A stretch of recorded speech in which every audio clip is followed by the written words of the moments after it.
الحمد لله نحمده ونستعينه ونستغفره ونؤمن به ونتوكل عليه ونعوذ بالله من شرور أنفسنا ومن سيئات أعمالنا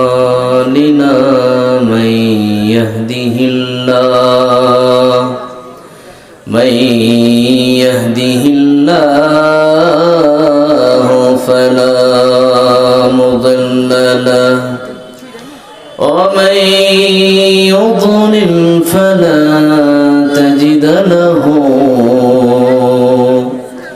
وليا مرشدا وأشهد أن لا إله إلا الله وحده لا شريك له وأشهد أن سيدنا إيماننا قدوتنا حبيبنا طبيبنا وطبيب روحنا محمد الذي أرسله بالحق بشيرا ونذيرا وداعيا إلى الله بإذنه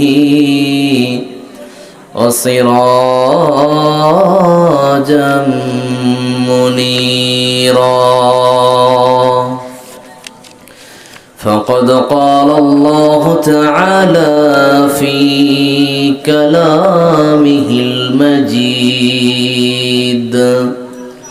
وفرقانه الحميد أعوذ بالله من الشيطان الرجيم بسم الله الرحمن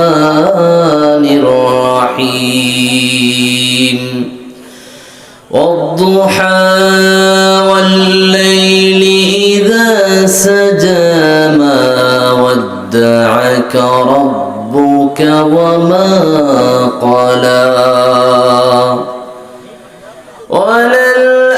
وللآخرة خير لك من الأولى ولسوف يعطيك ربك فترضى ألم يجدك يتيما فآوى إلى الآخر سورة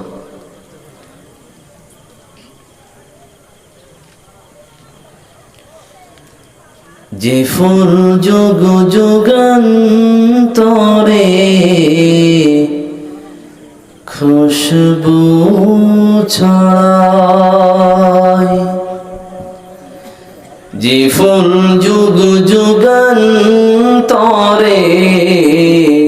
খুশবু ছড়ায়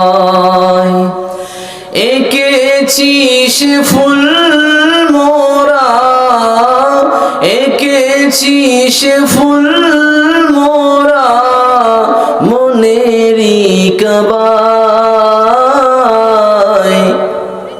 যে ফুল যুগ যুগান্তরে খুশবু ছড়ায় হাবিবে আল্লাহ তিনি নবী কমলিওয়ালা তারি ছোঁয়াতে আজো দুনিয়া উজালা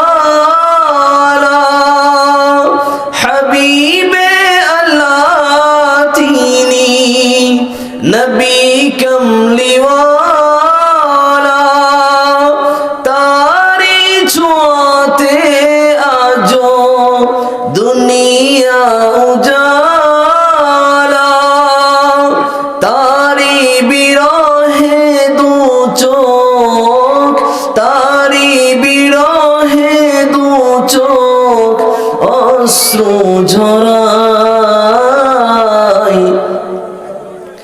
যে ফুল যুগ যুগান্তরে খুশবু ছড়ায়। গাহে গুণগান যার খুদ আল্লাহ তাআলা, কবি ও কবি গাথে শত সুরের মালা, তারি প্রেমেতে পাগল আমি, তারি প্রেমেতে পাগল আমি, কেঁদে যে বেড়াই, যে ফুল যুগ যুগান্তরে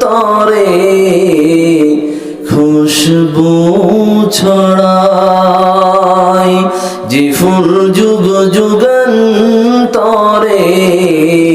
খুশবু ছড়ায়। এঁকেছি সে ফুল মোরা, এঁকেছি সে ফুল মোরা মনেরই কাবায়, যে ফুল যুগ যুগান্তরে খুশবু ছড়ায়। সম্মানিত সুযোগ্য সভাপতি মহাশয়,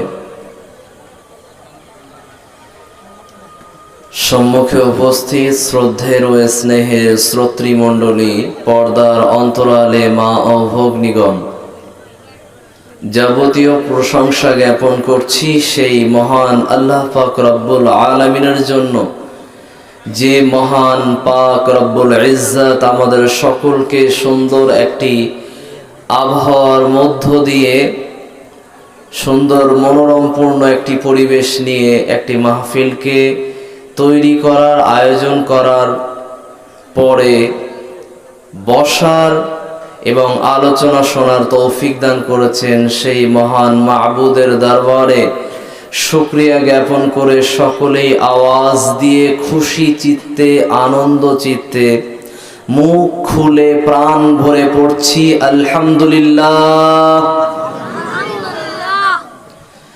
অতঃপর অগণিত শান্তির ধারা দরুদ বর্ষিত হোক শেষ নবী আকায়ে নামদার তাজদারে মাদানী নবিকুল শিরোমণি আহমদে মুস্তফা মুহাম্মদুর রাসূলুল্লাহ সাল্লাল্লাহু আলাইহি ওয়াসাল্লামের প্রতি সকলে পড়ছি আমিন।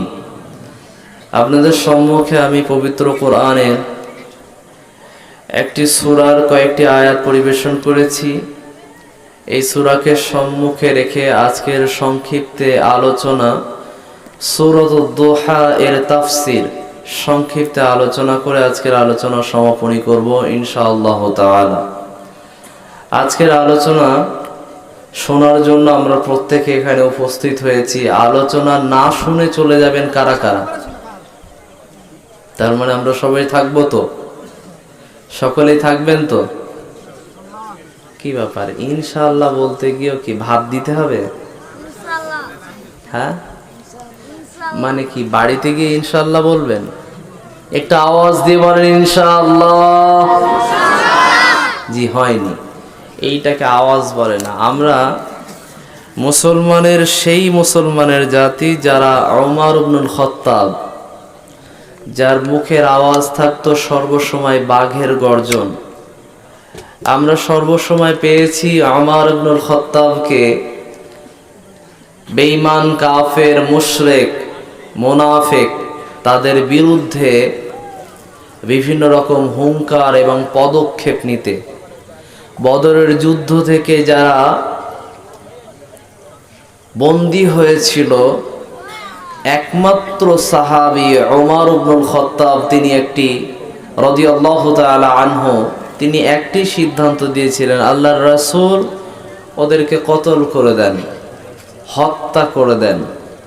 আল্লাহ রাসূল এই সিদ্ধান্ত নেননি, তিনি অন্য সিদ্ধান্ত গ্রহণ করেছিলেন যে বদরে যারা বন্দী হয়েছে ওদেরকে মদিনার যে সমস্ত আনসার মুহাজিরদের ছেলে মেয়ে আছে ওদেরকে শিক্ষিতা বানাবে, এই শিক্ষক এবং শিক্ষিকা পদে নিয়োজিত করেছিলেন।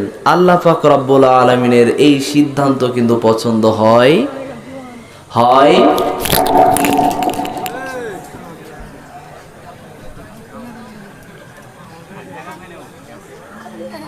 মানে এরকম থাকে, দেখে একদিক চলে আর একদিক আছে না? মাদ্রাসার বাচ্চা এরকম থাকে, মানুষের সিদ্ধান্ত কি জানেন? আলহামদুলিল্লাহ নাহমাদুহু ওয়া নাস্তাঈনুহু ওয়া নাস্তাগফিরুহু ওয়া নু'মিনু বিহি ওয়া নাতাওয়াক্কালু আলাইহি ওয়া নাউযু বিল্লাহি মিন শুরুরি আনফুসিনা ومن سيئات أعمالنا من يهده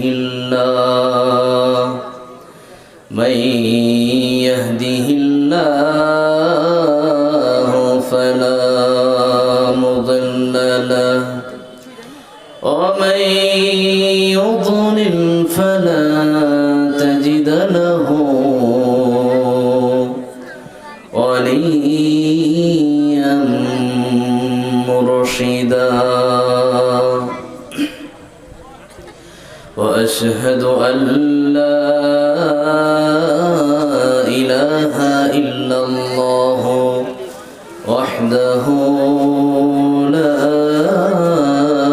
شريك له وأشهد أن سيدنا إيماننا قدوتنا حبيبنا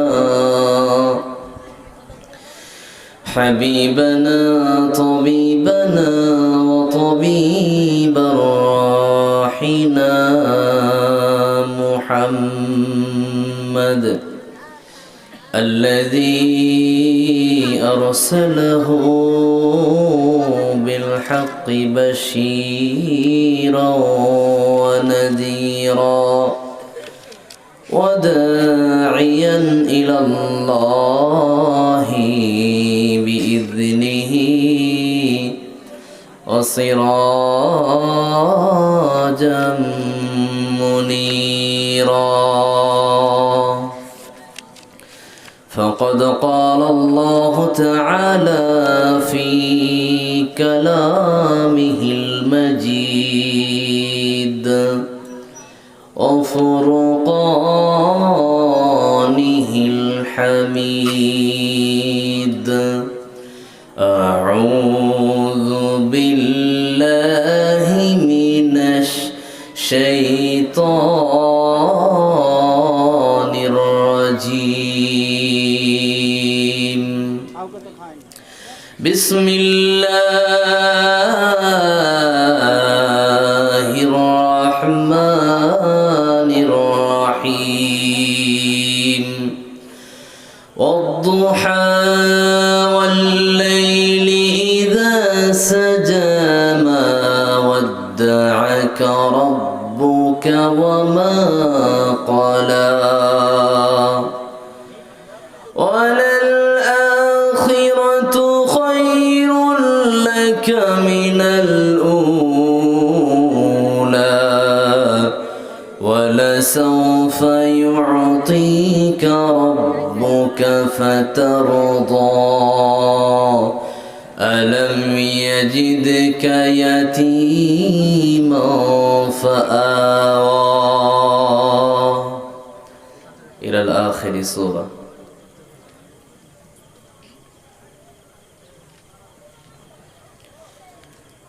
যে ফুল যুগ যুগান্তরে খুশবু ছড়ায়, যে ফুল যুগ যুগান্তরে খুশবু ছড়ায়, এঁকেছিস ফুল এঁকেছি সে ফুল মোরা মনেরই কাবায়, যে ফুল যুগ যুগান্তরে খুশবু ছড়ায়। হাবিবে আল্লাহ তিনি নবী কমলিওয়ালা,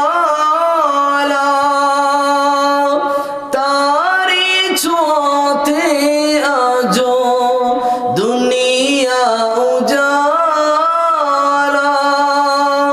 হাবিবে আল্লাহ তিনি নবী কমলিওয়ালা, তারি ছোঁয়াতে আজো দুনিয়া উজালা। তারি বিরহে দু চোখ, তারি বিরহে দু চোখ অশ্রু ঝরায়, যে ফুল যুগ যুগান্তরে খুশবু ছড়ায়।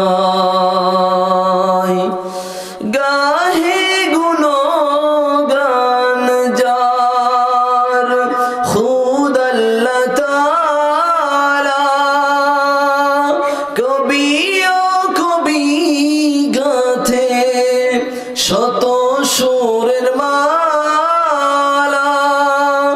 তারি প্রেমেতে পাগল আমি, তারি প্রেমেতে পাগল আমি, কেঁদে যে বেড়াই, যে ফুল যুগ যুগান্তরে খুশবু ছড়ায়, যে ফুল যুগ যুগান্তরে খুশবু ছড়ায়। এঁকেছি সে ফুল মোরা, এঁকেছি সে ফুল মোরা মনেরই কাবায়, যে ফুল যুগ যুগান্তরে খুশবু ছড়ায়। সম্মানিত সুযোগ্য সভাপতি মহাশয়, সম্মুখে উপস্থিত শ্রদ্ধের ও স্নেহের শ্রোতৃমণ্ডলী, পর্দার অন্তরালে মা ও ভগ্নীগণ, যাবতীয় প্রশংসা জ্ঞাপন করছি সেই মহান আল্লাহ পাক রব্বুল আলামিনের জন্য, যে মহান পাক রব্বুল ইজ্জত আমাদের সকলকে সুন্দর একটি আবহাওয়ার মধ্য দিয়ে, সুন্দর মনোরমপূর্ণ একটি পরিবেশ নিয়ে একটি মাহফিলকে তৈরি করার, আয়োজন করার পরে বসার এবং আলোচনা শোনার তৌফিক দান করেছেন। সেই মহান মাবুদের দরবারে শুকরিয়া জ্ঞাপন করে সকলেই আওয়াজ দিয়ে খুশি চিত্তে, আনন্দ চিত্তে, মুখ খুলে প্রাণ ভরে পড়ছি আলহামদুলিল্লাহ। অতঃপর অগণিত শান্তির ধারা দরুদ বর্ষিত হোক শেষ নবী আকায়ে নামদার তাজদারে মাদানী নবিকুল শিরোমণি আহমদে মুস্তফা মুহাম্মদুর রাসূলুল্লাহ সাল্লাল্লাহু আলাইহি ওয়াসাল্লামের প্রতি সকলে পড়ছি আমিন। আপনাদের সম্মুখে আমি পবিত্র কোরআনের একটি সূরার কয়েকটি আয়াত পরিবেশন করেছি। এই সূরাকে সম্মুখে রেখে আজকের সংক্ষিপ্তে আলোচনা সূরাতুদ দুহা এর তাফসীর সংক্ষিপ্তে আলোচনা করে আজকের আলোচনা সমাপনী করব ইনশাআল্লাহ তাআলা। আজকের আলোচনা শোনার জন্য আমরা প্রত্যেকে এখানে উপস্থিত হয়েছি। আলোচনা না শুনে চলে যাবেন কারা কারা? তার মানে আমরা সবাই থাকবো তো? সকলেই থাকবেন তো? কি ব্যাপার, ইনশাআল্লাহ বলতে গিয়েও কি ভাত দিতে হবে? হ্যাঁ, মানে কি বাড়িতে গিয়ে ইনশাআল্লাহ বলবেন? একটা আওয়াজ দিয়ে বলেন ইনশাআল্লাহ। জি, হয়নি, এইটাকে আওয়াজ বলে না। আমরা মুসলমানের সেই মুসলমানের জাতি যারা ওমর ইবনুল খাত্তাব, যার মুখের আওয়াজ থাকতো সর্বসময় বাঘের গর্জন। আমরা সর্বসময় পেয়েছি ওমর ইবনুল খাত্তাবকে বেঈমান, কাফের, মুশরিক, মুনাফিক তাদের বিরুদ্ধে বিভিন্ন রকম হুঙ্কার এবং পদক্ষেপ নিতে। বদরের যুদ্ধ থেকে যারা বন্দী হয়েছিল, একমাত্র সাহাবী ওমর ইবনুল খাত্তাব তিনি একটি রাদিয়াল্লাহু তাআলা আনহু, তিনি একটি সিদ্ধান্ত দিয়েছিলেন, আল্লাহর রাসূল ওদেরকে কতল করে দেন, হত্যা করে দেন। আল্লাহ রাসূল এই সিদ্ধান্ত নেননি, তিনি অন্য সিদ্ধান্ত গ্রহণ করেছিলেন যে বদরে যারা বন্দী হয়েছে ওদেরকে মদিনার যে সমস্ত আনসার মুহাজিরদের ছেলে মেয়ে আছে ওদেরকে শিক্ষিতা বানাবে, এই শিক্ষক এবং শিক্ষিকা পদে নিয়োজিত করেছিলেন। আল্লাহ পাক রব্বুল আলামিনের এই সিদ্ধান্ত কি হয়েছে, শুধু মসজিদের ইমাম ছাড়া কিছুই হয়নি। আমি ইমাম সাহেব হলে দোষ হয় সেটা বলছি না, এতটুকু বলছি, মাদ্রাসা থেকে পূর্ববর্তী যুগে যারা বের হয়েছে তারা বিজ্ঞানী হয়েছে। পূর্ববর্তী যুগে যারা মাদ্রাসার ছাত্র তারা কি তৈরি করেছে, বীজগণিতের অঙ্ক নতুন করে সূচনা তৈরি করেছে। তার মানে অঙ্কের ছিল যোগ বিয়োগ গুণ ভাগ ছিল, কিন্তু এই বীজগণিতের নতুন করে উদ্ভব তৈরি করেছিল কারা? মুসলমান ভাই যারা স্কুলে পড়ছে, 5, 6, 7, 8, 9, 10 এই ক্লাসে যারা পড়ে তারা জানে বীজগণিত কোনটাকে বলে, আর পাটিগণিত কোনটাকে বলে, জ্যামিতি কোনটাকে বলে, পরিমিতি কোনটাকে বলে, তারা বুঝতে পারছে। আমি কথা কি বোঝাতে পেরেছি? এই বীজগণিতের প্রবক্তা হলো মুসলমানরা, আর সেই মুসলমান হলো মাদ্রাসার ছাত্র। আজকের সময়ে ম্যাথমেটিক্সের মাস্টার মাদ্রাসা থেকে বের হয় না, তার কারণ মুসলমান তুমি মাদ্রাসার পিছনে খরচ করো নাই। তুমি খরচ করেছো কোথায়? শুধুমাত্র মিশনে।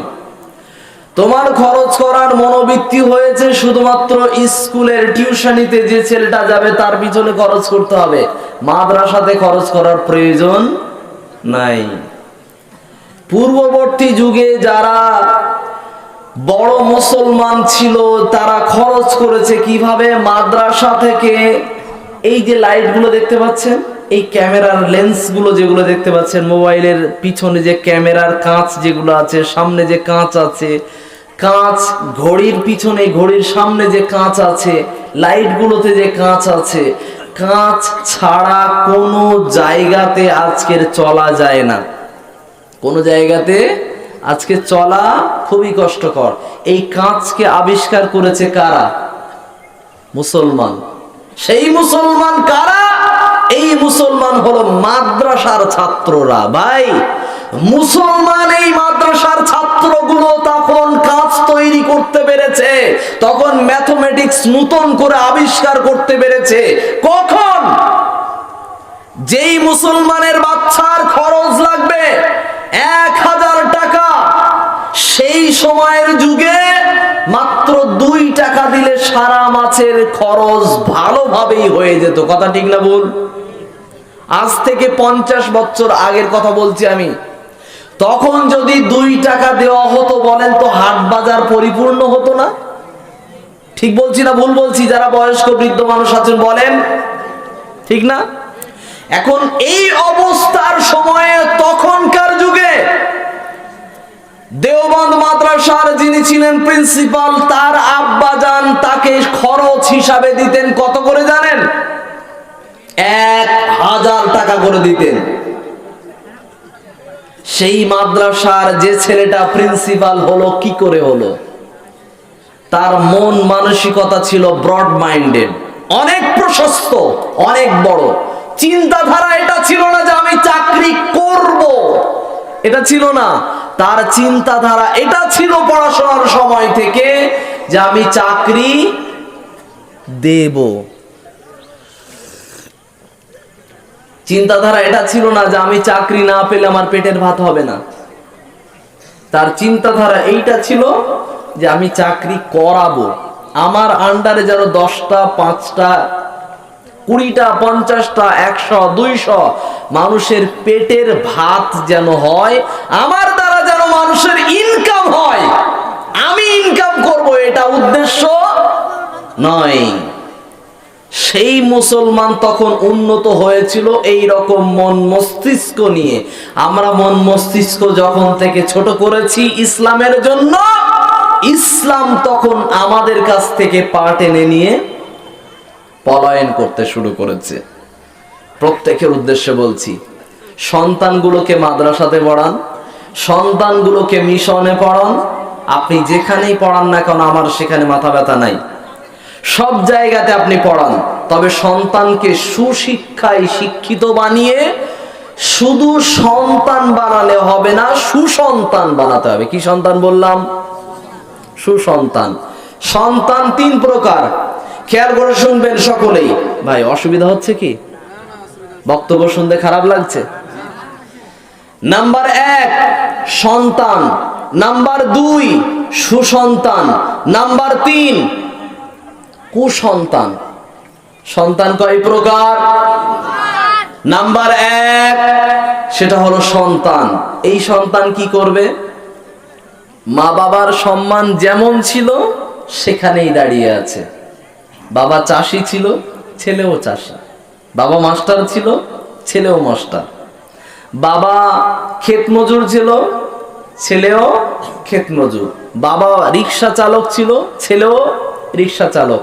বাবা রাজমিস্ত্রি ছিল, ছেলেও তাই। কোনো বাড়েনি, মানে কোনো পদমর্যাদাও হয়নি, প্রমোশনও হয় নাই। বাপের সম্মান মায়ের সম্মান একটু বাড়বে সেই কাজ কোনো কিছু করে নাই। তবে এমন কাজও করে নাই যে বাবা মায়ের সম্মান নিচু হবে, এই কাজও করে নাই। এ হলো সন্তান, এ মোটামুটি ভালো। এই রকম সন্তান আপনি সমাজে খুব বেশি পরিমাণে দেখতে পাবেন, যে বাবা মায়ের সম্মানকে নিচুও করে না আবার বাড়ায়ও না। এ সন্তান অনেক বেশি পাওয়া যাবে। নাম্বার 2 সুসন্তান। বাবা ছিল কি? মাস্টার, প্রাইমারি স্কুলের মাস্টার, ছেলে হয়েছে কি? কলেজের অধ্যাপক। বলেন তো বাবার সম্মান বাড়বে না কমবে? মায়ের সম্মান বাড়বে না কমবে? বাবা ছিল ক্ষেত মজুর, ছেলে হয়েছে কি? বড় ডাক্তার। বলেন তো বাবা মায়ের সম্মান কমবে না বাড়বে? বাবা ছিল রিক্সা চালক, ছেলে হয়েছে মাদ্রাসার সবথেকে বড় মুহাদ্দিস, হেড মাওলানা। বলেন তো বাবা মায়ের সম্মান বাড়ছে না কমছে? বাড়ছে। এই সন্তান হলো সুসন্তান। কি সন্তান? সুসন্তান। নাম্বার 3 কুসন্তান। এরা হলো সবথেকে বড় ফেরেশতা, পৃথিবীর সেরা ফেরেশতা। মার মার মার মার মার মার, এইগুলো হলো কুসন্তান। রাস্তার ধারে বসে আছে, মানে সবথেকে কিশোরগুলো আর যুবকগুলো বুঝতে পারছে এইগুলো আমাদের হাতের ক্যালমা, আমাদের হাতের জিনিস হুজুর বলছে। যারা বয়স্ক আছে ওরা কিছু বুঝতে পারছে না, কি বলতেছে মার মার মানে কি? মার মার মানে সকালবেলা বুঝতে পারবেন, নাতিকে জিজ্ঞেস করবেন, নাতি আপনাকে বলবে দাদু তুমি কিছু বোঝো? কিচ্ছু বোঝো না, তুমি ব্যাকডেটেড মানুষ। কি ডেটেড? ব্যাকডেটেড মানে পূর্ণ যুগের মানুষ, তুমি কিছুই বোঝো না। আজ থেকে 40 বছর পরে আমাদেরকে আমাদের ছেলে মেয়ে নাতিপুতি যারা আসবে তারা বলবে তোমরা ব্যাকডেটেড। কথা ঠিক না? ঠিক কি না? এই ছোট ছোট কিশোররা যখন আগামী 80 বছর পরে যখন খোঁজ নেওয়া যাবে, এদের নাতিপুতি যারা আসবে তারা বলবে তোমরা ব্যাকডেটেড। তাহলে যারা বয়স হয়ে যায় তারা সব সময় কি হয়? ব্যাকডেটেড, মানে পূর্ণ যুগের মানুষ। এখন আমি আপনাকে বলছি কুসন্তান কাকে বলে? কুসন্তান নাম্বার 1 আপনি পেলেন, যারা মার কাট করে। এটার মানে হলো পাবজি ফ্রি ফায়ার খেলে রাস্তার ধারে গরু ছাগলের মতো। এরা সময়টাকে নষ্ট করে, অথচ একবারও হিসাব করে না রাত 10টা বেজেছে না রাত 2টা বেজেছে, ওই সময়ও মার কাট করে। এরপরে 2 নাম্বার কুসন্তান, সেটাকে সেইটা হলো যারা ফেসবুকে অযথাই শুধু সময় নষ্ট করে যায়। তার মানে শুধু ঠেলেই যাচ্ছে, এইভাবে চলেই যাচ্ছে। মা গিয়ে জিজ্ঞাসা করছে, কি করছো আব্বু? বলছে, আমি তাহাজ্জুদের নামাজ পড়ছি। এটা তাহাজ্জুদের নামাজ মানে রাত 1টা 2টার সময় মা গিয়ে জিজ্ঞাসা করছে, আব্বু এই রাত 2টার সময় তোমার কষ্ট হচ্ছে না? ঘুমাচ্ছ না কেন? কি করছো তুমি? আপনি এই সময় যদি মোবাইল না চালিয়ে 2 রাকাত নামাজ পড়ে আল্লাহর কাছে যদি কাঁদেন, বলেন তো আল্লাহ ক্ষমা করবে না? কিন্তু আমরা মুসলমানরা করি নাই। আমরা পরম্পরাটাই তৈরি করে দিয়েছি এভাবে যে যখন এই রকম বয়স থাকে তখন এইভাবে সময়টাকে নষ্ট করতে হয়। কথা ঠিক না? আমরা যখন এভাবে কাজ করছি, আমাদের থেকে ছোট যারা আছে 5 বছর 7 বছর বয়সের, তারাও ভাবছে আমার যখন বয়স ওই রকম 17 18 16 17 18 20 যখন হবে তখনও আমার হাতে মোবাইল আসবে, আমিও ওই রকম ভাবে খেলাধুলো করব। এই ছোট বাচ্চারা শিখছে। কথা ঠিক না বলুন? আমরা ভাবিনি পরবর্তী প্রজন্ম আমার দ্বারা কি শিক্ষা নিচ্ছে, কি শিক্ষা আমার দেওয়া উচিত ছিল আর আমি কি দিচ্ছি, এটা একবারও ভাবনা চিন্তা করি নাই। শুরু করেছিলাম ওমর ফারুক রাদিয়াল্লাহু তাআলা আনহুর কথা দিয়ে। তিনি এমন একটি মানুষ ছিলেন, আল্লাহ পাকের নবী করিম সাল্লাল্লাহু আলাইহি ওয়াসাল্লাম তিনি সিদ্ধান্ত দিয়েছেন বদরের যে সমস্ত বন্দীরা এসেছে, কাফের বেঈমান মুশরিকরা, তারা মদিনার আনসার মুহাজিরদের সমস্ত ছেলে মেয়েদেরকে শিক্ষা দিবে। আল্লাহর সেই সিদ্ধান্ত পছন্দ হয় নাই। সিদ্ধান্ত পছন্দ হলো ওইটা ওমর ফারুক বলেছিলেন, ওদেরকে হত্যা করে দেন, কতল করে দেন। ওরা হলো ইসলামের দুশমন, ওরা মুসলিমের দুশমন, ওরা মুমিনের দুশমন, ওরা মুসলমানদের দুশমন। ওদেরকে বাঁচিয়ে রেখে কোনো রকম লাভ নাই, ওদেরকে শেষ করে দেন। আল্লাহ পাক রব্বুল আলামিন এই বিষয়টি নিয়ে আয়াত নাজিল করে দিয়েছেন। ওমর ফারুক যে সিদ্ধান্ত দিয়েছিল সেটা আমি আল্লাহ খুদ আমার সিদ্ধান্ত সেটাই। সুতরাং আপনি যেটা করে ফেলেছেন আগামী সময়ে আর করবেন না। এখন যেটা হয়ে গেছে সেটা মাফ। আল্লাহ পাক রব্বুল আলামিনের রাসূল করিম সাল্লাল্লাহু আলাইহি ওয়াসাল্লামের সাহাবী ওমর ফারুকের, এই ওমর ফারুকের যখন ইসলাম গ্রহণ করেছিলেন তখনকার একটি ঘটনা আমরা অনেক মুসলমানরা ঘটনাটাকে জেনেছি, অনেকেই শুনেছি। আল্লাহর রাসূলের ওই সাহাবী তিনি ইসলাম গ্রহণ করেছেন। গ্রহণ করার পরে লম্বা চওড়া ঘটনা, সংক্ষেপে বলছি, ভূমিকাতে কথা বলছি, সংক্ষেপে কথা বলি। ওমর ফারুক রাদিয়াল্লাহু তাআলা আনহু তিনি ইসলাম গ্রহণ করলেন। ইসলাম গ্রহণ করার পরে আমার নবীকে জিজ্ঞাসা করলেন, ও নবী, আপনি কি সত্য নবী নন? আপনি কি হক নবী নন? আপনি কি সত্য নবী নন? আমার নবী তখন বললেন, আমি হলাম বারহাক নবী, আমি হলাম খাতামান নবীন। মা কানা মুহাম্মাদুন আবা আহাদিন মির রিজালিকুম ওয়ালাকিন রাসূলুল্লাহি ওয়া খাতামান নাবিয়্যিন। আমার নবী শেষ নবী, তিনি কোন প্রাপ্তবয়স্ক পুরুষের পিতা নন, তিনি হলেন শেষ নবী। এবং তিনি এমন শেষ নবী, এই নবীর পরে আর কোন নবী আসবেই না। এই নবীর কথা বলতে গিয়ে আল্লাহ পাক রব্বুল আলামিন তিনি যখন এই কথা জানলেন, আমার নবী করিম সাল্লাল্লাহু আলাইহি ওয়াসাল্লাম ওমর ফারুককে বললেন, আমি হলাম শেষ নবী। ওমর ফারুক 2 নাম্বার প্রশ্ন করলেন, ও নবী, আপনি যদি শেষ নবী হয়ে থাকেন তাহলে কি আমি ইসলামকে উচ্চ আওয়াজে বুলন্দ করার জন্য আমি কি আওয়াজ দিতে পারি মক্কার অলিগলিতে? ওমরে ফারুক রাদিয়াল্লাহু তাআলা আনহু যখন এভাবে জিজ্ঞাসা করলেন, আল্লাহর রাসূল করিম সাল্লাল্লাহু আলাইহি ওয়াসাল্লাম তিনি যখন ইসলাম প্রচার করছিলেন সে সময়, তখন তিনি এভাবে ইসলাম প্রচার করছিলেন, প্রত্যেকটা মানুষের ঘরে ঘরে গিয়ে ইসলাম প্রচার করছিলেন। 2 নাম্বার, একটি সাহাবীর ঘরের ভিতরে ইসলাম প্রচারের আলোচনা রাখতেন সর্বসময়। ওই ঘরটির জায়গার নাম ছিল দারুল আরকাম। ওই ঘরের ভিতরে আল্লাহর রাসূল তিনি ইসলামের প্রচার প্রসার করার জন্য তিনি দ্বীনের দাওয়াত দিতেন। সকলকে ডেকে নিয়ে আল্লাহর রাসূলের সাহাবারা সকলেই সেখানে জমায়েত হতেন এবং সেখান থেকে ইসলামিক শিক্ষাগুলো অর্জন করতেন। এরপরে ওমর ফারুক রাদিয়াল্লাহু তাআলা আনহু কে আল্লাহর রাসূল তিনি বললেন, আমরা এখন ইসলামকে গোপনে প্রচার চালাচ্ছি, একটা সময় আল্লাহ দান করবে, ইসলামের বিজয় আসবে। ইসলামের ওই মহান বিজয়ের সময় আমরা ইসলামকে উচ্চ আওয়াজে চারিদিকে আমরা বুলন্দ করে আমরা আওয়াজ দিয়ে প্রচার করতে পারবো। ওমর ফারুক তিনি বললেন, ইসলাম যখন আল্লাহর ধর্ম, আপনি নবী সত্য, আল্লাহর কোরআন সত্য, আল্লাহ সত্য, ইসলাম সত্য, কোনটাই যখন মিথ্যাতে নাই, তাহলে লুকিয়ে চুরিয়ে আর ইসলামকে প্রচার করা যাবে না। ইসলামের বাঘের গর্জন। ওমর ফারুক রাদিয়াল্লাহু তাআলা আনহু তিনি বললেন, ইয়া রাসূলুল্লাহ, আমার কাছে 2টা দল আপনি সীমাবদ্ধ করে দেন। আমিরে হামজা একটা লাইনে তিনি দাঁড়িয়ে গেলেন, সামনের সারিতে দাঁড়ালেন। প্রথম ডান দিকের সারিতে সামনের দিকে দাঁড়িয়ে গেলেন ওমর ফারুক।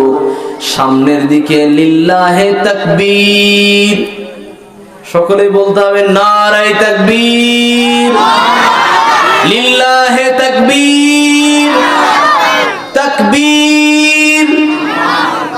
এই তাকবীর শব্দ বলতে বলতে ওমর ফারুক রাদিয়াল্লাহু তাআলা আনহু তিনি সামনের দিকে এগিয়ে চললেন।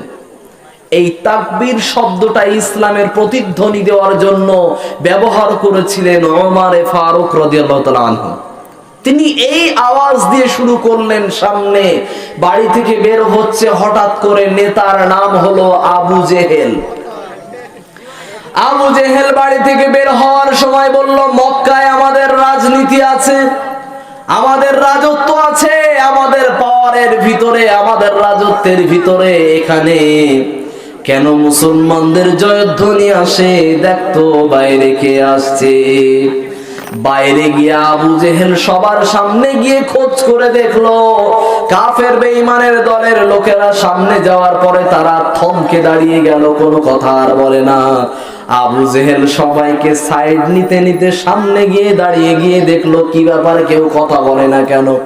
গিয়ে দেখলো সবার সামনে ওমর ফারুক দাঁড়িয়ে আছে। সুবহানাল্লাহ, আওয়াজ দিয়ে বলা যাবে না? একটু আওয়াজ দিয়ে বলেন নারায়ে তাকবীর, লিল্লাহে তাকবীর।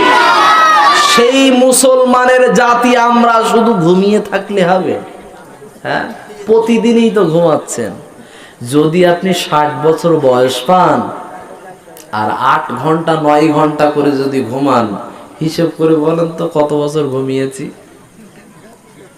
হ্যাঁ, 20 বছরের অধিক ঘুমিয়েছি, কথা ঠিক না?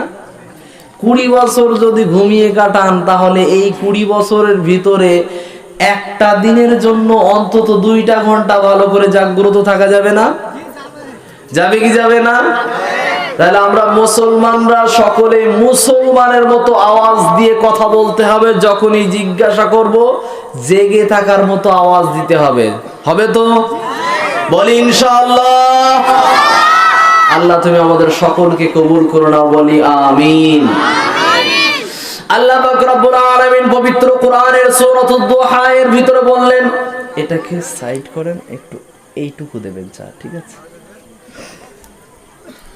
মহান আল্লাহ পাক রব্বুল আলামিন তিনি পবিত্র কোরআনের ভিতরে সূরাতুদ দুহা পারা নাম্বার 30, সূরা নাম্বার 93, রুকু নাম্বার 1, আয়াত নাম্বার 1, আল্লাহ পাক রব্বুল আলামিন তিনি জানেন বিসমিল্লাহির রহমানির রহিম ওয়াদ-দুহা ওয়াল-লাইলি ইযা সাজা।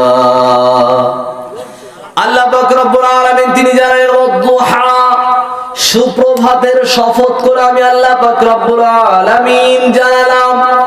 সকালের শপথ করে আমার মহান আল্লাহ পাক রব্বুল আলামিন তিনি জানালেন আমি আল্লাহ পাক রব্বুল আলামিন মহান স্রষ্টা হয়ে সৃষ্টির কেন শপথ করলাম। খেয়াল করে শুনবেন মুসলমান, আল্লাহর নামে ছাড়া পৃথিবীর কারো নামে কসম করা যাবে না। আল্লাহর নামে ছাড়া কারো নামে যদি কসম করেন সেটা হবে শিরক। আপনাকে এবার বুঝে নিতে হবে আল্লাহর নামে ছাড়া অন্যের নামে কসম কিভাবে করা হয়। আপনারা কি আল্লাহর নামে ছাড়া অন্যর নামে কসম করেন? কসম করেন? করেন কি? অনেকেই বলছেন না, অনেকেই বলছেন হ্যাঁ, মানে জানে না ভালো করে। একটু বুঝিয়ে দেই। আমরা অনেকেই বলি এই ভাতে হাত দিয়ে বলতেছি, বলে কি বলে না? আগুন ছুঁয়ে বলতেছি, বলে কি বলে না? অনেকে বলে সন্তানের মাথায় হাত রেখে বলছি, বলে কি বলে না? আবার অনেকে কথা বলে কোরআনে হাত দিয়ে বলতেছি, চল মসজিদে উঠতে হবে, কোরআন মাথায় নিয়ে বলতে হবে, বলে কি বলে না? বলে না?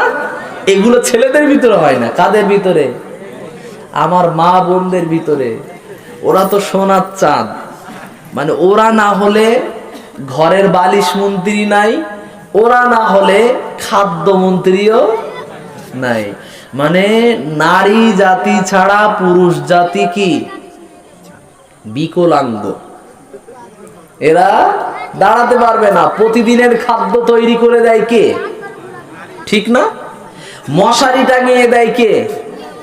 কে? স্ত্রী না? স্বামী স্ত্রী ঝগড়া হয়েছে তো স্ত্রী বলছে তুমি মশারি টাঙাও, আর স্বামী বলছে না তুমি মশারি টাঙাও। দুইজন একে অপরের সঙ্গে ঝগড়া হচ্ছে, বারবার কথা বলা বলি করছে, না তুমি মশারি টাঙাও, এ বলছে না তুমি মশারি টাঙাও। এখন স্বামী তখন ফোন দি করে বলছে এক কাজ কর, এভাবে সমাধান হবে না। রাত্রে এখন থেকে রাত 2টার ভিতরে যে আগে কথা বলবে, এখন বিনা মশারিতেই শুয়ে পড়বো দুইজন। রাত 2টার ভিতরে যে আগে কথা বলবে তাকে মশারি টাঙাতে হবে। দুইজন শুয়ে পড়লো। এমন সময় বাড়ির ভিতরে ফেরেশতা সমতুল্য একটা চোর ঢুকে পড়লো। চোর আবার ফেরেশতা হয় নাকি?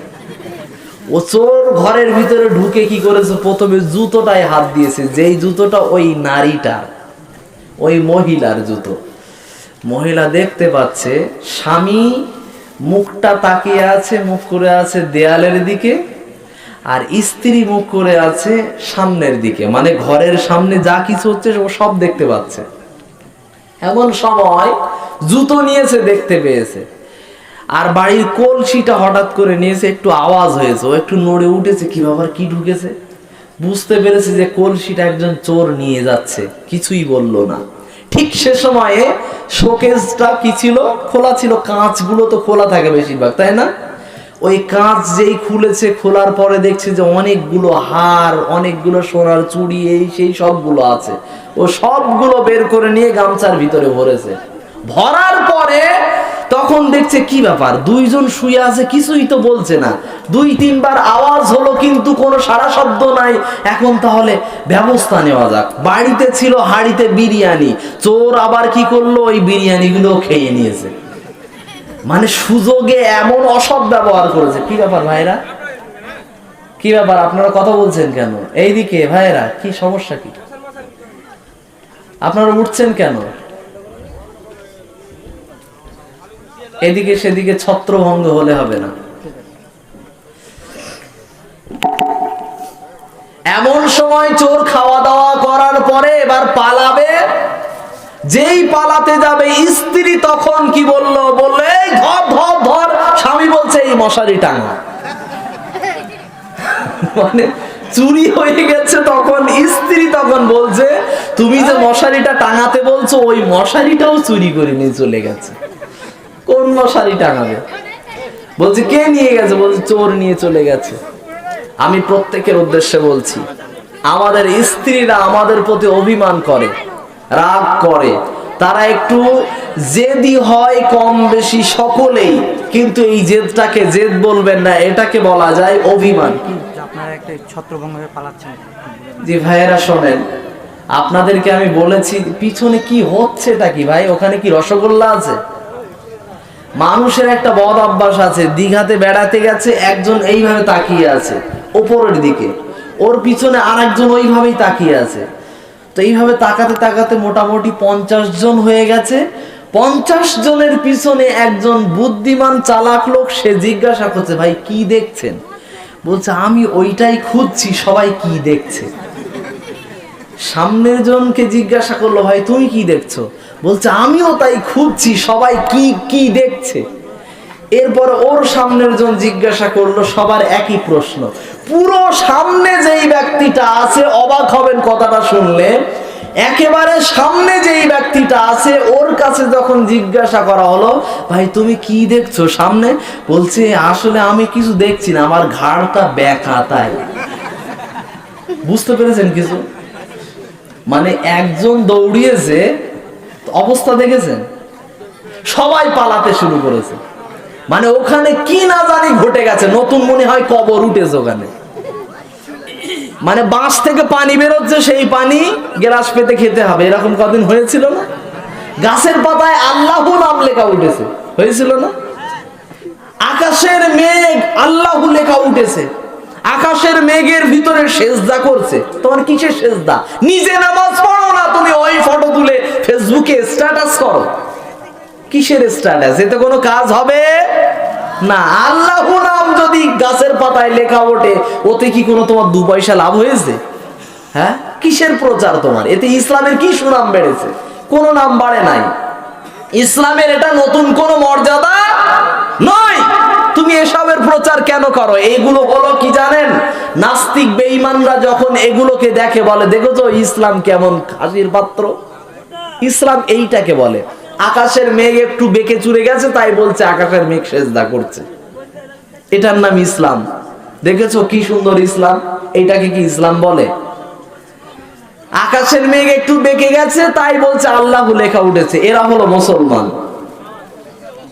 আমি প্রত্যেককেই বলছি সচেতন মুসলমান হন, সজাগ মুসলমান হন, না হলে দেখবেন দাজ্জাল 2 দিন পরে আসবে, আপনাকে বেঈমান কাফের বানাতে 2 মিনিটও সময় লাগবে, 2 মিনিটও সময় লাগবে না। ওমরে ফারুক রাদিয়াল্লাহু তাআলা আনহুর কথা বলার পরে আমি শুরু করেছি, আল্লাহর নামে ছাড়া কারো নামে কসম করা যাবে না। আল্লাহর নামেই কসম করতে হবে, অন্য কারো নামে শপথ করা যাবে না। আমার আল্লাহ পাক রব্বুল আলামিনের নামে কসম করা আমরা বাদ দিয়ে এমন এমন কসম করেছি, আমরা শব্দ তৈরি করে ফেলেছি বাংলা ভাষাতে। আল্লাহর কিরে আছে না নাই? আছে না? খোদার কসম আছে না নাই? খোদার কসম বলেন, আল্লাহর কিরে বলেন, সবই সুন্নাত হবে না। কি হবে না? কথা বলবেন, কি হবে না? ইসলামের পক্ষে হাদিস থেকে যে শব্দ, সেই শব্দ হলো না, সুন্নাতি শব্দ হলো না। সুন্নাতি শব্দ হাদিসের শব্দ কি? আল্লাহর কসম করতে গেলে কিভাবে বলতে হবে? হয় বাংলাতে বলতে হবে আল্লাহর কসম করে বলছি, না হলে আপনাকে বলতে হবে এটা আল্লাহি তাল্লাহি। এই 2টি শব্দ এবং আরো আরো শব্দ আছে আল্লাহর নামে অথবা আল্লাহি। এই কয়েকটা শব্দ দিয়ে আল্লাহর কসম শব্দ আপনি ব্যবহার করলে সুন্নাত হবে, ইসলামের পর্যায়ের কথাও মানা হবে এবং নেকিও হবে। আল্লাহর কিরে বললে নেকিও হবে না, কসমও হবে না। সন্তানের মাথায় হাত দিয়ে বললে অনেকে আবার বলে যদি মিথ্যা কসম হয় তাহলে ও মরে যাবে, বলে না? তুমি আমার মাথায় হাত দিয়ে বলছো, তুমি যদি মিথ্যে কথা বলো তাহলে আমার কি হবে? মরণ হবে। মানে প্রেমিকা, যে প্রেমিক আছে সে বলছে, তাকে বলছে যে তুমি যদি আমাকে বিয়ে করো আমার মাথায় হাত দিয়ে বলো, প্রেমিকা কসম নিচ্ছে কার কাছ থেকে? প্রেমিকের কাছ থেকে। তুমি যদি আমাকে বিয়ে করো তাহলে আমার মাথায় হাত দিয়ে বলো। কি বলতে হবে? আমার মাথায় হাত দিয়ে বলতে হবে এই কথা যে তোমাকে আমি বিয়ে করব, তাছাড়া কাউকেই বিয়ে করব না। শপথ নিয়ে নিল, যদি তুমি আমাকে বিয়ে না করো আমার মাথায় হাত দেওয়ার কারণে আমার মরণ হয়ে যাবে। কি হয়ে যাবে? অন্য কাউকে বিয়ে করলে আমার মরণ হয়ে যাবে। আচ্ছা বলেন তো, এই মিথ্যা বলুক অথবা সত্য বলুক, এই কথা পূরণ করুক আর না করুক, বলেন তো ওর মৃত্যু যদি হয়েও যায় এই কসমের জন্য কি মৃত্যু হবে? তাহলে মৃত্যুর মালিক কে? তুমি বাঁচাও তুমি মারো, অবিরত ক্ষমা করো। তুমি বাঁচাও তুমি মারো, অবিরত ক্ষমা করো। ধরার যে জন তাকেই ধরো, ধরার যে জন তাকেই ধরো। সব কিছুর মালিক তুমি আল্লাহ, সুবহানাল্লাহ। সকলেই পড়েন। আল্লাহর নামের জিকির পড়তে কোনো রকম আমরা দ্বিধাবোধ করি না, সংকোচ বোধ করি না।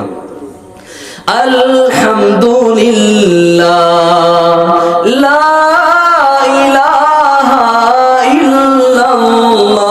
পড়েন সকলে, সুবহানাল্লাহ,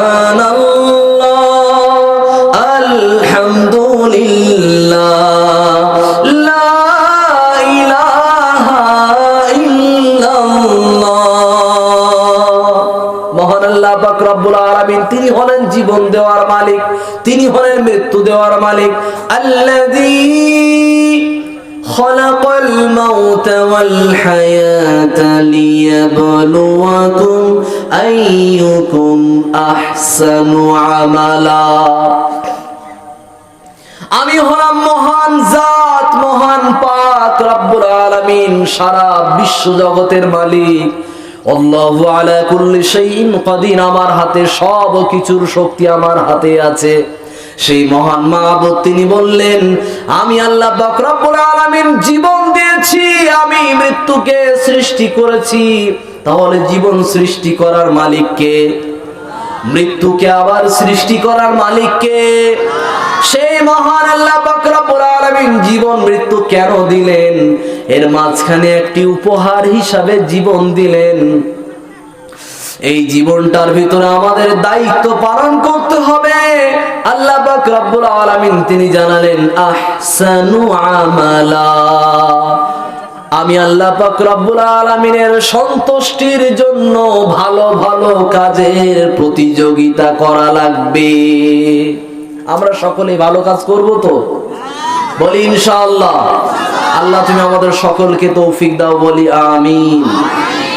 আল্লাহ পাক রব্বুল আলামিন তার নামেই শপথ করতে বললেন, অন্য কারো নামে শপথ করা যাবে না। দলিল কি? রিয়াদুস সালিহিন তিরমিজিতে হাদিসটি বর্ণিত হয়েছে, 1720 নম্বর হাদিস। আল্লাহর রাসূল করিম সাল্লাল্লাহু আলাইহি ওয়াসাল্লাম তিনি বলেন, মান হালাফা বিগাইরিল্লাহ ফাকাদ আশরাকা। কোন ব্যক্তি যদি আল্লাহর নামে ছাড়া অন্য কোন মাখলুকের নামে, কোন সৃষ্টির নামে শপথ করে, তাহলে সেই ব্যক্তি অবধারিতভাবে শিরিক করলো। তাহলে আগুনে হাত দিয়ে কসম করা যাবে না, অন্যতে হাত দিয়ে কসম করা যাবে না, সন্তানের মাথায় হাত দিয়ে কসম করা যাবে না, মা খাকির ওপরে দাঁড়িয়ে বলতেছি বলা যাবে না, মাটির ওপরে দাঁড়িয়ে বলতেছি বলা যাবে না, আল্লাহর কিরে করে বলছি বলা যাবে না, খোদার কসম করে বলছি বলা যাবে না, আল্লাহর কসম করে বলছি এটাই বলতে হবে। এখন তাহলে আল্লাহ পাক রব্বুল আলামিন সকাল আল্লাহর সৃষ্টি না অন্য কিছু? আল্লাহর সৃষ্টি না? তাহলে সৃষ্টির নামে মহান মাবুদ তিনি কেন শপথ করলেন? আল্লাহ যখন কারো নামে শপথ করে ওটা আল্লাহর সৃষ্টিকৃত বিষয়। আল্লাহ সকলের নামে শপথ করতে পারবেন, কারণ তিনি হলেন সব কিছুরই মালিক। আম গাছে ফলেছে, ওই গাছের আমটা কাঁচা অবস্থায় মালিক পেড়ে নেবে, না পাকা অবস্থায় পারবে, না একেবারে শেষ পর্যন্ত শুকনো করে নষ্ট করবে? এটার ইখতিয়ার মালিকের আছে না নাই? আছে না নাই? তার ইচ্ছা সে কাঁচা অবস্থায় ছোট অবস্থায় গাছ থেকে সব আমগুলো পেড়ে নিতে পারে, আবার 5টাও পারতে পারে, 10টাও পারতে পারে, আবার সবগুলো একেবারে পেড়ে নিতে পারে। কেউ প্রশ্ন করতে পারবে? কারো সাহস আছে তার কাছে প্রশ্ন করার? কেউ কিছু বলবে তাকে? আপনার আম গাছ আপনার ব্যাপার, আপনি পেড়ে নেবেন না রাখবেন না ফেলবেন আপনার ব্যাপার, ওতে কেউ কোনো নাক গলাতে যাবে না। ঠিক একই বিষয় আল্লাহ পাক রব্বুল আলামিন তারই সৃষ্টি করা সৃষ্টি। সকাল সৃষ্টি করেছেন কে? দুপুর দিয়েছেন কে? রাত দিয়েছেন কে? 24টা ঘন্টা এবং 30 তারিখ, 1 মাস, 12 মাস, 1 বছর, 2 বছর, 1 যুগ, এইভাবে শত শত বছর সৃষ্টি করার মালিক মহান আল্লাহ। সে আল্লাহ পাক রব্বুল আলামিন তিনি কোরআনে অনেক জায়গায় শপথ করেছেন, ওয়াল ফাজর ওয়ালায়ালিন আশর। এখানে সূরাতুল ফাজরের ভিতরে আল্লাহ ফজরের শপথ করেছেন, ওয়াল আসর ইন্নাল ইনসানা লাফি খুসর। আল্লাহ আসরের শপথ করেছেন। আবার আল্লাহ পাক রব্বুল আলামিন ওয়াদ-দুহা ওয়াল লাইলি ইযা সাজা। আল্লাহ সুপ্রভাতের সকালের সূর্য উঠবে ওই সময়ের শপথ আল্লাহ করলেন। মুসলমান একটু খেয়াল করে শুনবেন, সকাল বেলা যখন হয় ওই সময়ে যদি আপনার সুগার থাকে, আপনার শরীরের ভিতরে যদি আরো অন্যান্য রোগ থাকে, মিষ্টি খাওয়ার কারণে রোগ তৈরি হয়েছে, রোগের নাম কি নাম? সুগার তৈরি হয়েছে। মাটির নিচের খাদ্যগুলো খাওয়ার কারণে অনেক রোগ বেড়ে গেছে, সেই রোগের অন্যতম রোগের নাম কি নাম? সুগার। আপনার এই সুগার তৈরি হয়েছে শরীরের ভিতরে, আল্লাহ পাক রব্বুল আলামিন সুগারের ওষুধকে রেখেছেন সকাল বেলার ভিতরে। তার মানে সুগারের ঔষধ খাওয়া কাল থেকে বাদ দিয়ে ওই আমার এই পদ্ধতিকে মানবেন, তাই তো নাকি? জি, এটা নয়। সুগার যদি আপনার শরীরে না আনতে চান, আপনার শরীরের ভিতরে যেন সুগার না বেড়ে যায়, তার পদ্ধতি বলছি। আল্লাহ পাকের রাসূল করিম সাল্লাল্লাহু আলাইহি ওয়াসাল্লাম তিনি সকাল বেলাতে খালি পায়ে হেঁটেছেন। এটা রাসূলুল্লাহর সুন্নাত, আবু দাউদের বর্ণনার হাদিস। আল্লাহর রাসূল তিনি সকাল বেলাতে খালি পায়ে হাঁটতেন, কম বেশি হাঁটা চলা করতেন। সেই হাঁটা চলাটা আপনি যদি করতে পারেন, সকাল বেলার শিশির ভেজা ঘাসের উপরে হাঁটা চলা করলে আল্লাহ আপনার চোখের দৃষ্টি শক্তিকে বাড়িয়ে দেবে, এবং ওই সকালের হাওয়া খাওয়ার কারণে আল্লাহ পাক রব্বুল আলামিন আপনার শরীরের ভিতরে সুগারকে তিনি আল্লাহ বাড়তে দেবেন না। 3 নাম্বার পদ্ধতি হলো আপনার খাওয়ার ভিতরে কন্ট্রোল রাখতে হবে। রাসূলুল্লাহ বললেন পেটটাকে 3টি ভাগ করে, 1 ভাগ খাও, 1 ভাগ পানি খাও, 1 ভাগ খালি রাখো। আমরা বিয়ে বাড়িতে নিয়ে গিয়েছি, 300 টাকা দামের গিফট নিয়ে গেছি। নিয়ে যাওয়ার পরে বলছে আমার একবারের নেমন্তন্ন। কয়বার? একবারের নেমন্তন্ন। যখন গোস্ত এসে গেছে বলছে এখানে দাঁড়িয়ে থাক। একদম যাও না, চুপ করে দাঁড়া। গোস্ত দিয়েছে আর দেবো, এই জিজ্ঞেস করো কেন? মানে কি? তার মানে আবার দাও, ঠিক না? আবার 1 চামচ দিয়েছে, আর দেবো ভাই, জিজ্ঞেস করছো কেন ভাই? দিয়ে যাও। যতক্ষণ না বলবো, আমি বলবো না থাক থাক, তখন তুমি বন্ধ করবে, তার আগে দিয়ে যাও। ও 1 চামচ তুলেছে, কিছু বলে না। 2 চামচ দিয়েছে, কিছু বলে না। 3 চামচ দিয়েছে, এখনো কিছু বলে না। 4 চামচ 5 চামচ হয়ে যাওয়ার পরে 6-7 চামচ হয়ে গেছে, বলছে এই ভাই থালায় আর ধরছে না, দেখতে পাচ্ছ না? মানে তার মানে এখনো ও নেবে, কিন্তু থালা খালি হয়নি, তার জন্য দাঁড়িয়ে থাকো, আমার শেষ হোক আবার দেবে। মানে কি খাওয়া খাচ্ছে! এতটা খাওয়ার পরে যেই আবার রসগোল্লা মিষ্টি এসে গেছে, 4 পিস দিয়েছে আর 2 পিস দিয়েছে, বলছে ভাই আর দেব? বলছে 10 পিস না দেওয়ার আগে কথা বলো না। মানে ও মানুষ না অন্য কিছু? হ্যাঁ, 10 পিস মিষ্টি নেওয়ার পরে আবার বলল ভাই আর কয়টা দেব? বলল বালতিতে যেই কয়টা আছে সবগুলো তুলে দিয়ে আবার নিয়ে আসো। মানে বালতিতে ছিল 30 পিস মিষ্টি। ওই 1 কিলো গোস্ত খাওয়ার পরে আবার 30 পিস মিষ্টি খেয়েছে। খাওয়ার পরে বলছে আজকের খাওয়াটা ঠিক মতো হয়নি। মানে এ হলো খাদক, এ হলো খাদক। এ শুধু যেটাকে আমরা বলি না যে ওই একটা ছোট্ট বাচ্চারা একটা কবিতা পড়তো, লুটু বাবু খুব পেটুক, এই টাইপের একটা আছে না কবিতা, এক ধামা মুড়ি খায়, এক ধামা এসে কি কি কবিতা আছে না? এ হলো সেই পেটুক। বিয়ে বাড়িতে গিফট নিয়ে গেছে কত টাকার? 300 টাকার। খেয়েছে কত টাকার? 500 টাকার। মানে নেমন্তন্ন একবারের, গিফট দিয়েছি 500টাই 300 টাকার, টাকা তো তুলতে হবে। শ্বশুর বাড়িতে গিয়েছে জামাই, রসগোল্লা নিয়ে গেছে 1 কিলো। কতটা? 1 কিলো। আপনি ধরে নেন 30 পিস মিষ্টি নিয়ে গেছে, মিষ্টির দাম ধরেন 300 টাকা। যখন ওইখান থেকে বাড়ি আসছে জামাই, জামাই বাড়িতে আসলে শাশুড়ি আবার টাকা পয়সা দেয় না জামাইয়ের হাতে, আদর করে দেয়। মানে জামাই যদি, শাশুড়ি যদি না দেয়, জামাই গিয়ে বলবে শাশুড়ি টাকা দাও।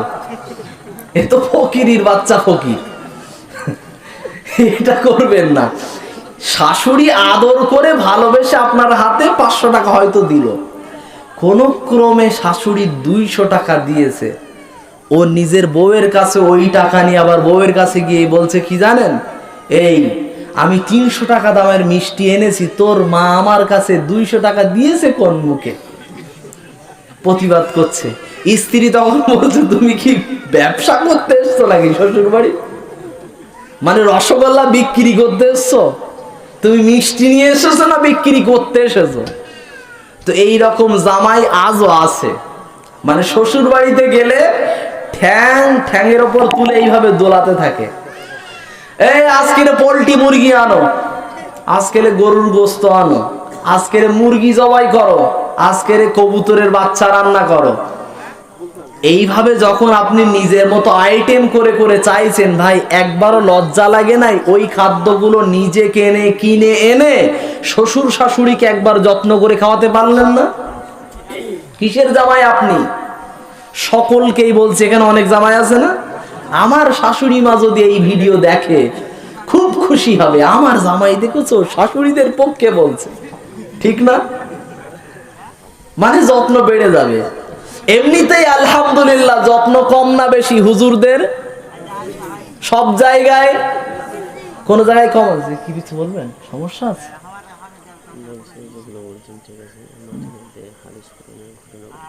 জি জি, সমস্যা হচ্ছে কি আর কিছু? ঠিক আছে ঠিক আছে, সমস্যা নেই, ইনশাআল্লাহ হবে। আল্লাহ পাক রব্বুল আলামিন আমাদের সকলের ভিতরে দিয়েছেন, তিনি এমন এমন কিছু দান করেছেন যেগুলো হলো নিয়ামত, কিন্তু সেই নিয়ামতের আমরা শুকরিয়া করি নাই। মহান আল্লাহ পাক রব্বুল আলামিন তিনি পৃথিবীতে দিয়েছেন সকালবেলা। এই সকালবেলা যদি আপনি হাঁটতে থাকেন ঘাসের উপরে, শিশির ভেজা ঘাসের উপরে, তাহলে আপনার উপকার হবে, শারীরিক অবস্থা, চোখের উন্নতি হবে।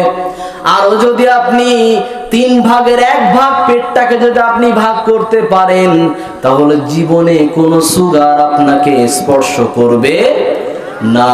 এটা রাসূলুল্লাহর সুন্নাহ। পানি কখন খাবেন? খাদ্য গ্রহণ করার পরে 10 থেকে 15 মিনিট পরে আপনি পানি গ্রহণ করবেন, পানি পান করবেন, এটা হলো রাসূলের সুন্নাহ। এরপরে আল্লাহ পাক রব্বুল আলামিনের কথায় আসি। মহান আল্লাহ তিনি সকালের শপথ করার পরে তিনি বলেন ওয়াল্লাইলি ইযা সাজা। তিনি আল্লাহ আবার রাতের শপথ করে বললেন, ওই রাতের শপথ যখন সেটা গভীর হয়, আল্লাহ রাতের শপথ করলেন আবার সকালের শপথ করলেন। তার মানে সকালের ভিতরেও শান্তি আছে, রাতের ভিতরেও শান্তি আছে। আল্লাহ রাতটাকে কেন বানালেন? আল্লাহ রাতটাকে এই জন্য দিয়েছেন যাতে আমরা ফেসবুকে তাহাজ্জুদ পড়তে পারি। কথা ঠিক? হ্যাঁ, আল্লাহ রাতটাকে দিলেন কিসের জন্য? ওয়াজআলাল লাইলা লিবাসা। সূরাতুন নাবার ভিতরে আল্লাহ জানালেন, আমি আল্লাহ পাক রব্বুল আলামিন রাতটাকে দিয়েছি লেবাস হিসাবে। তার মানে লেবাস কেন বানালেন? ওয়াজআলনা নাওমাকুম সুবাতা। এই রাতের ভিতরে তোমরা ঘুমিয়ে যাবে, ঘুমিয়ে যাওয়ার পরে তোমাদের শরীর থেকে ক্লান্তি আল্লাহ দূর করে দেবে। সুবহানাল্লাহ বলবো না? আল্লাহ আমাদের ঘুমটাকে দিলেন কিসের জন্য? আমাদের শরীর থেকে যাতে কি চলে যায়? ক্লান্তি চলে যায়। অথচ আমরা মুসলমানরা এশার পরে চারিদিকে আমরা মাহফিল গুলোকে সাজিয়ে দিয়েছি। যত জলসা হবে সব আলোচনা শুরুই হবে এশার পরে। কথা ঠিক না বল? ঠিক না? যত জায়গাতে আলোচনা মাশওয়ারা ইসলামিক আলোচনা সভাগুলো চলছে সব এশার পরে। অনেকেই বলবে, মাওলানা সাহেব আপনি কি বলছেন? এটা বুঝতে পারছেন? আপনি তো আপনার বিরুদ্ধে ওয়াজ করছেন। মানে আপনি যদি এশার পরে আলোচনা বন্ধ করেন তো জলসা যাবে কার? আমার না? তো আমার যাবে না, বিষয়টা আসলে আপনাদেরই যাবে। কি যাবে? বিষয়টা হলো আল্লাহর রাসূল তিনি বলেছেন এশার পরে দেরি করে ঘুমানো উচিত নয়, কোনো কথা নয়। শুধু আহার গ্রহণ করার প্রয়োজন থাকলে সেইটাকে গ্রহণ করে তোমরা শায়িত হয়ে যাও, ঘুমিয়ে যাও। এটা রাসূলুল্লাহর সুন্নতি পদ্ধতি। তবে হ্যাঁ, শিক্ষা অর্জনের জন্য রাত্রি জাগরণ করা যাবে। আমরা জলসা মাহফিল দেই কিসের জন্য? গান বাজনা শোনার জন্য? হ্যাঁ, শুধু গজল শোনার জন্য? মাওলানা সাহেব একটু গাজাল টাজাল গুলো বলেন, না হলে কি ভালো লাগে? আপনাদের দিককার ভাষা, আমাদের দিকে বলে গজল, আপনাদের দিকে আবার বলে গাজাল। মানে আমি এইগুলো বুঝি, ওই গয়াকার বুর্গির জয়াকারটা আসলো কোথা থেকে? মানে আপনাদের এলাকার কাছাকাছি কোন জায়গা, কোন রাজ্য? ঝাড়খণ্ড না পাশে? কাছাকাছি ঝাড়খণ্ড। তো এইখান থেকে কাছাকাছি কোন রাজ্য? কথা বলবেন। ঝাড়খণ্ড আছে না? এই ঝাড়খণ্ডের ভাষা কিছুটা আমাদের ভিতরেও ঢুকেছে। আপনারা কি মনে করছেন আপনাদের ভাষার আমি বদনাম করছি? মোটেও নাই। ভাষার একটা অলংকার আছে, এক এক জায়গার এক এক রকম ভাষা। এই শুধু আমাদের শব্দটা যদি বলেন, আপনি আমাদের বাড়িতে আসবেন, শব্দটা একটা বাক্য, আপনি আমাদের বাড়িতে আসবেন, এই শব্দটা যদি ঝাড়খণ্ড অথবা মুর্শিদাবাদের দিকে, মানে আপনাদের এই ভাষা যদি ধরা হয়, কম বেশি অনেকেই এভাবে বলবে, আপনি হারগে বাড়িতে আসবেন। ভুল বলছি? ঠিক না? আবার কিছু এলাকাতে চলে যাবেন, আপনি মোগা বাড়িতে আসবেন। কি বাড়িতে? মোগা বাড়িতে আসবেন। আর যদি এটাকে মেটিয়া বুরুজে নিয়ে চলে যান, এই ভাষাটাকে কলকাতা মেটিয়া বুরুজে, এটাকে কিভাবে বলবে? আপনি মোরগে বাড়িতে আসবেন। কাদের বাড়িতে? মোরগে বাড়িতে আসবেন। এটা মেটিয়া বুরুজের ভাষা। আর যদি আপনি আমাদের বসিরহাটের দিকে চলে যান, একেবারে গ্রাম্য এলাকার ভিতরে চলে যান, তুই আঙ্গা বাড়িতে আসবি, তুই আঙ্গা বাড়ি আসবি। এটা কি? বসিরহাটের গ্রাম্য ভাষা। আমি প্রত্যেকটা জায়গার ভাষাকে বলছি, এটা কার তৈরি করা? আল্লাহর দেওয়া। কিসের জন্য? মানুষের একটা আঞ্চলিক তারতম্য আল্লাহ দেখিয়ে দিয়েছেন। এটা এই অঞ্চলের মানুষ, এটা এই অঞ্চলের মানুষ, এটা পার্থক্য করা যাবে। মহান আল্লাহ পাক রব্বুল আলামিন তিনি রাতটাকে দিয়েছেন কিসের জন্য? তিনি আল্লাহ রাতটাকে দিয়েছেন ঘুমের জন্য, আরামের জন্য। কিন্তু আমরা রাতটাকে বানিয়ে ফেলেছি এমন, চারিদিকে শুধু যেন আলোচনা সভা, এমন করা চলবে না। কখনো কখনো আমাদের দায়িত্ব কর্তব্য হলো দিনের বেলাতে মাহফিলগুলো সাজাতে হবে। কথা ঠিক না ভুল? কথা ঠিক না ভুল? আমাদের দায়িত্ব কর্তব্য, সিদ্ধান্ত পরিবর্তন করতে হবে, ইসলামের পথে আসতে হবে। ইসলাম যেটাকে সুন্দর বলেছে ওটাকে সুন্দর বলে মেনে নিতে হবে। আর যদি বলি না আমি আমার মতো সুন্দর বোঝাতে চাই, তাহলে ইংরেজ বাবাজির মতো হয়ে যাবে। একজন ইংরেজ ভারতবর্ষে বেড়াতে এসে গেছেন, এমন সময় বলছে আমি ভারতবর্ষের সুন্দর সুন্দর ফল খাবো। একজন বাঙালির কাছে জিজ্ঞাসা করলে একটা ভালো ফল দেন, তিনি দিয়েছেন আপেল তুলে। এইটাকে সুন্দর করে ধুয়ে নিয়ে আপনি খেয়ে নেন। খেয়ে নেওয়ার পরে বলল খুব সুন্দর টেস্ট, অসাধারণ সুন্দর, খেতে খুব ভালো লেগেছে। ইংরেজ বাবাজি ওইটাকে মাথায় জমা রেখে বুদ্ধি নিয়ে চলে গেল একটা নারকেলওয়ালার কাছে। নারকেলওয়ালা ডাবওয়ালার কাছে চলে যাওয়ার পরে ডাবওয়ালার কাছ থেকে ডাব নিয়ে ভালো করে ধুয়ে নিয়ে দিয়েছে কামড়। বলেন তো স্বাদ লাগবে না দাঁত ভাঙবে? দাঁত ভাঙবে না? এই দাঁত যখন যায় অবস্থা, সে বলল ভারতের একটা ফল ভালো লেগেছে, বাকি সব ফল খারাপ, কোনো ফল ভালো না।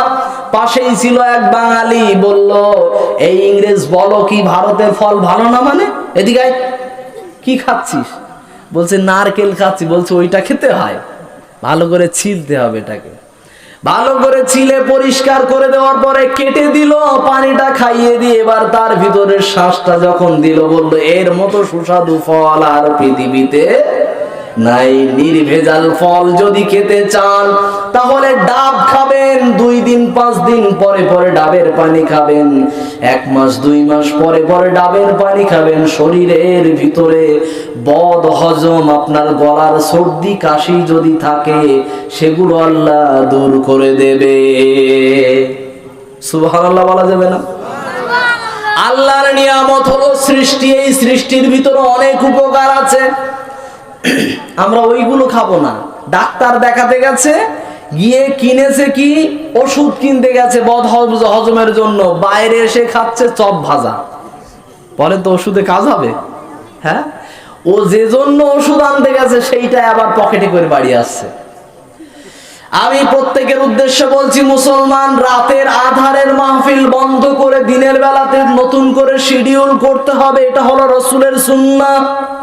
আল্লাহর রাসূল তিনি দিনের দাওয়াত, দিনের আলোচনাগুলো রাখতেন দিনের বেলাতে। সুতরাং রাসূলুল্লাহর পদ্ধতিতে আমরা ফিরে আসলে আমাদের জীবনের ভিতরে বরকত এবং হেদায়েত আসবে কি আসবে না? আসবে কি আসবে না? আসবে তো। বিশ্বাস আছে না নাই? বিশ্বাস আছে তো। সাহাবী একজন আলী রাদিয়াল্লাহু তাআলা আনহু, আল্লাহর রাসূল তিনি বললেন ও আলী, আমি মদিনার দিকে ধাবিত হচ্ছি হিজরতের জন্য, মদিনাতে চলে যাওয়ার জন্য আমি চলে যাচ্ছি। আমার কাছে যে সমস্ত কাফের বেঈমানরা তারা মাল সম্পদ আমানত রেখেছিল, সেই সমস্ত মাল সম্পদ গুলো ফেরত দেওয়ার জন্য এই মাল সম্পদ গুলো তুমি গচ্ছিত রেখে দাও। রাসূলুল্লাহ সব মালগুলোকে তিনি বুঝিয়ে বুঝিয়ে একটা একটা নাম বাই নাম, নামে নামে সবগুলো তিনি বুঝিয়ে দিলেন। একটা পয়েন্ট আছে এর ভিতরে, খেয়াল করে শুনবেন মুসলমান। যে কাফের বেঈমানরা রাসূলুল্লাহকে মারতে আসছেন, ওই কাফের বেঈমানরা আমার নবীর উপাধি দিয়েছিল আল আমিন। আল আমিন শব্দের অর্থ হলো আমানতদার। যে কাফের বেঈমানরা রাসূলুল্লাহর ইসলামের কথা বিশ্বাস করত না, রাসূলুল্লাহর কাছে মাল সম্পদ রাখলে নষ্ট হবে, এটা কাফের বেঈমানরা মোটেও বিশ্বাস করতই না। আমার নবীর কাছে 5 টাকা রেখেছে, ওই 5 টাকাই ফেরত পাবে লোকটা।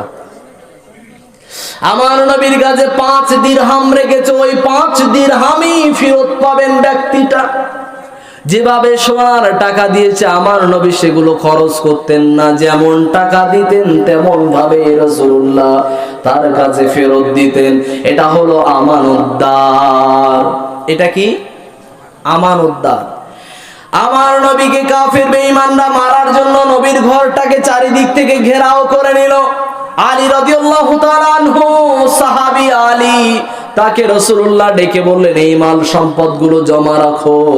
সকালবেলা সমস্ত মক্কার অলিগলিতে সমস্ত মানুষদের যে সমস্ত মালগুলো আছে তাদের মালগুলোকে বন্টন করে দিয়ে তারপরে তুমি মদিনাতে চলে আসবে। আল্লাহর রাসূলের এভাবে যখন কথা শুনতে পেলেন আলী রাদিয়াল্লাহু তাআলা আনহু, তিনি একটু ভাবনা চিন্তা করলেন, কি আমরা হলে কি করতাম?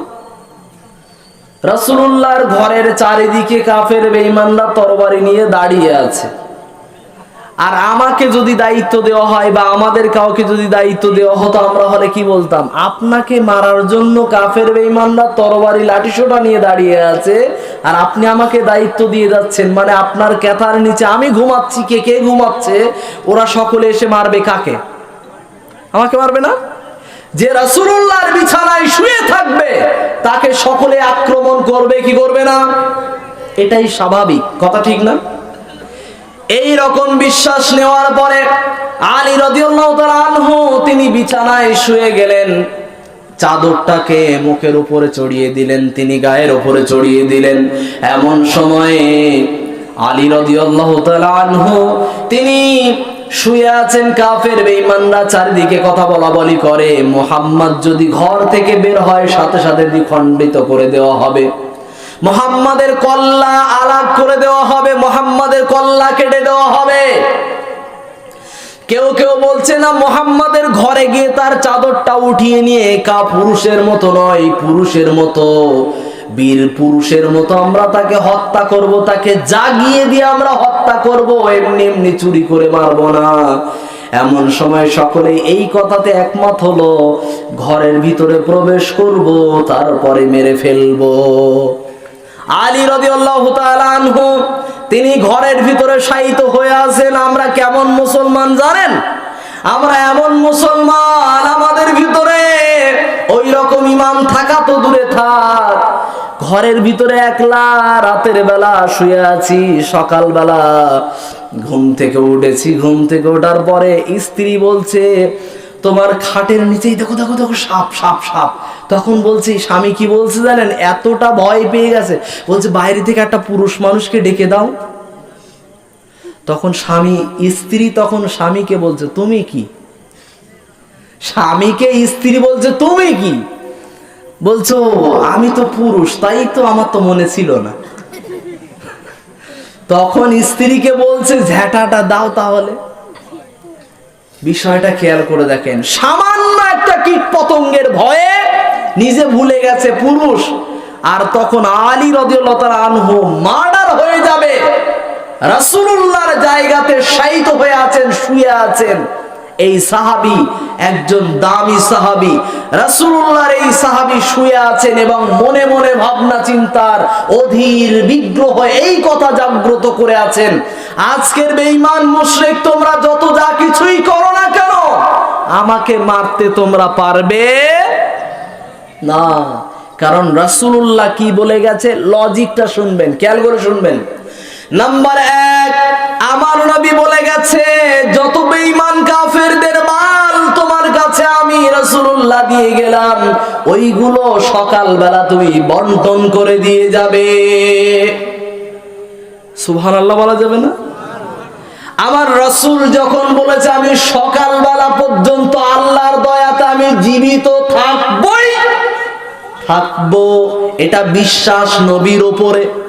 2 নাম্বার বিশ্বাস হলো কাফের বেঈমানরা তোমরা যা কিছুই করো না কেন, আমার নবী আল্লাহর কাছ থেকে ওহী পেয়ে অনুমতি পেয়ে আমাকে স্বীকৃত দিয়ে গেছে আমি সকালবেলা পর্যন্ত আমি বেঁচে থাকবো।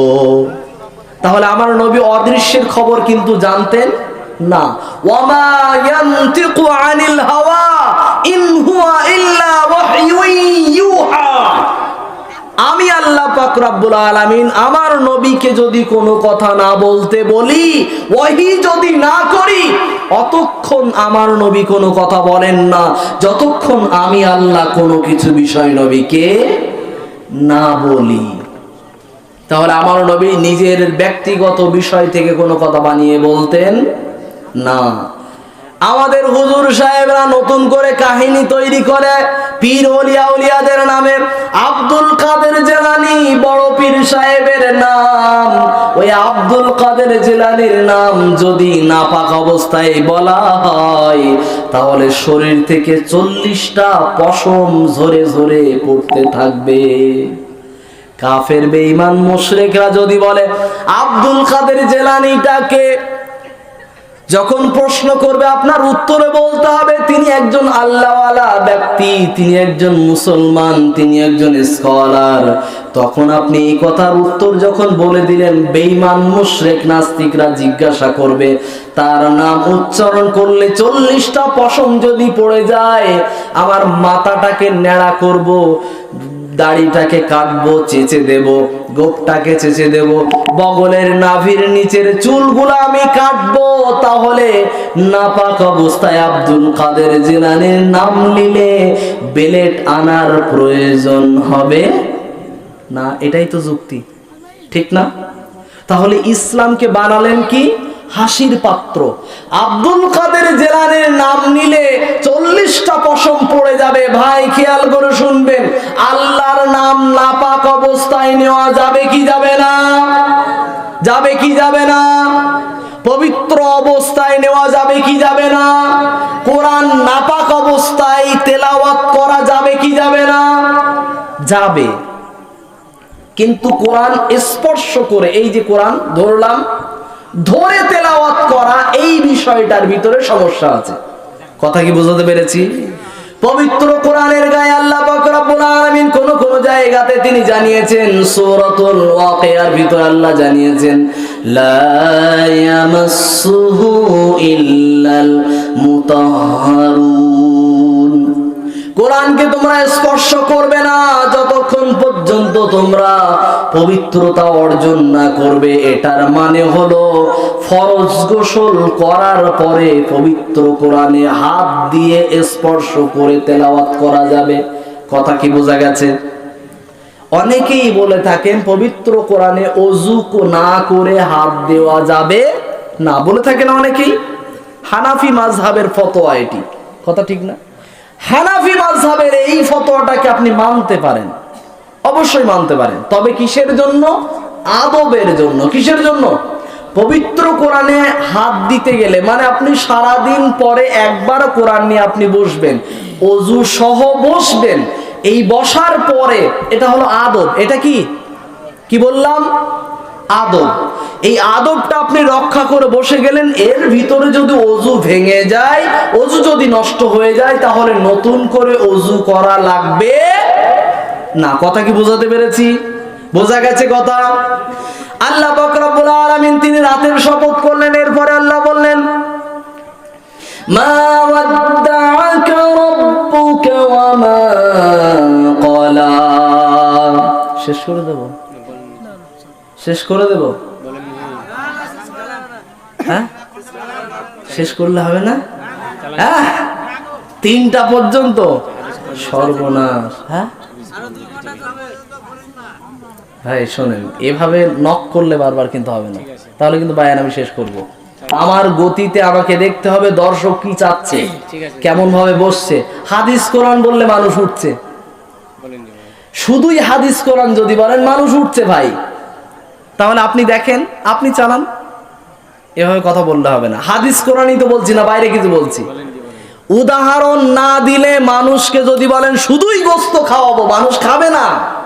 ওর সঙ্গে রসগোল্লা দিতে হবে, ডালও দিতে হবে, মাছও দিতে হবে, টকও দিতে হবে, ঝালও দিতে হবে, ঠিক না? যদি বলেন না গোস্ত শুধু টক দিয়ে রান্না করবো, খাবে কেউ? শুধু হাদিস কোরআন, সবাই আমরা জানি হাদিস কোরআন শুনলে মানুষের কি বাড়ে? ঈমান বাড়ে না? ঈমান বাড়ার সঙ্গে সঙ্গে চোখটাও তো খুলতে হবে। চোখ যদি একেবারে এইভাবে পড়ে যায় কি হবে? হাদিস কোরআন ঢুকবে? ও তখন ভাববে যে এখানে এইভাবে পড়ে যাওয়ার থেকে বাড়ি গিয়ে পড়ে যায়। তার জন্য কি হচ্ছে, মঞ্চ খালি হচ্ছে না। এইগুলো অবস্থা আমাদের ভিতরে কি ঢুকে গেছে জানেন? যেই সমস্ত আলেমরা কোরআন এবং সুন্নাহ দিয়ে শুধু কথা বলতে চায়, তাদের কোরআন হাদিসগুলো আমরা মূল্যায়ন করি না। হাফেজ আইনুল বারী আলিয়াবি নাম শুনেছেন? চেনেন? যারা চেনেন তারা বুঝতে পারছেন, তিনি বেশিরভাগই কি বলতেন, মঞ্চে উঠলেই শুধুই হাদিস কোরআন, সাইডের কোনো কথা নয়। ওনার বক্তব্য শোনার পরে মঞ্চের সামনে কয়জন, শেষে দেখা যাবে মোট 50 জন, বাকি সব খালি। এটার কারণটা কি? মানুষ ওর সঙ্গে আরো কিছু চাচ্ছে, কিন্তু তার কাছ থেকে মানুষ পেল না। এটা হলো শূন্যতা, আমরা সেটা বুঝি ভাই। আপনি বলছেন শুধু বারবার হাদিস কোরআন বলেন, হাদিস কোরআন বলেন। আল্লাহ পাক রব্বুল আলামিন তিনি বললেন, ওয়ালাল মা ওয়াদ্দাআকা রাব্বুকা ওয়া মা ক্বালা। কাফের বেঈমানরা বলছে মুহাম্মাদের কাছে যে আল্লাহ, যে সৃষ্টিকর্তা ওহী পাঠাতেন, কথাবার্তাগুলো বলে বলে সহযোগিতা করতেন, সেই মুহাম্মদকে তার আল্লাহ, তার সৃষ্টিকর্তা তাকে ত্যাগ করে চলে গেছে। আমার নবী কারীমের উপরে কোরআনের ওহী আসা বহুদিন বন্ধ ছিল, অনেক দিন যাবত ওহী আসা বন্ধ। এমন সময় আমার নবী বিচলিত হয়ে গেলেন। আল্লাহ পাক রব্বুল আলামিন ওহী আসা বন্ধ করে দিলেন। তারও কারণ ছিল, ওহী যখন আসতো আমার নবীর উপরে শরীরটা ভর করে কষ্ট হয়ে যেত, গাগুলো ঘেমে যেত, শরীরটা কাঁপুনি হতো, শরীরটা ভাইব্রেটিং হতো, অনেকটাই কষ্ট হতো। এমন হতো যেন আমার নবীর ভারটা যেন অতিরিক্ত বেড়ে গেছে। এইরকম হয়েছে। আমার নবী করিম সাল্লাল্লাহু আলাইহি ওয়াসাল্লামকে এই কষ্ট থেকে যাতে রেহাই পায়, তার জন্য আমার নবীর উপরে কোরআনের আয়াতগুলোকে আল্লাহ বারবার তিনি পাঠাতেন না। মাঝে মাঝে তিনি বিরতি দিয়ে দিয়ে আল্লাহর নবীর কাছে কোরআনের আয়াতগুলো দিতেন। মহান আল্লাহ পাক রব্বুল আলামিন তিনি বললেন, ও নবী, আপনার রব আপনাকে পরিত্যাগ করেন নাই। আপনার রব আপনাকে ভালোবাসেন, আপনার সঙ্গে আছেন। আমরা প্রত্যেকেই বলি মুসলমান, আজও আল্লাহ আমাদের সঙ্গে আছে না নাই? আমাদের সঙ্গে আছে না নাই? আল্লাহ পাক রব্বুল আলামিন বললেন, আমি ওদের সঙ্গে আছি। ইয়া আইয়ুহাল্লাযীনা আমানুস্তাঈনু বিস-সাবরি ওয়াস-সালাহ ইন্নাল্লাহা মা'আস-সাবিরিন। হে ঈমানদার ব্যক্তিবর্গরা, তোমরা কি করো? আমি আল্লাহর কাছে সাহায্য চাও। সেটা কিভাবে? নামাজ এবং ধৈর্যের মাধ্যমে। তাহলে আমি আল্লাহ তোমাদের সঙ্গে থাকব। আমরা মুসলমানরা সাহায্য চেয়েছি কবরে গিয়ে, মাজারে গিয়ে, কবরে গিয়ে, মাজারে গিয়ে আমরা সাহায্য চেয়েছি। সেইখানে সাহায্য চাইছি কিভাবে? কেউ ফেরে না খালি হাতে বাবা তোমার দরবার থেকে। আমরা শুরু করেছি বাবার দরবার থেকে, নাকি কেউ খালি হাতে ফেরে না। আপনি যুক্তি হিসাবে দেখেন, বাবার দরবারে যারা, আপনি গিয়েছেন বাবার দরবারে ভিক্ষা করতে, উপরওয়ালার মাধ্যমে আল্লাহর কাছে চাইছেন।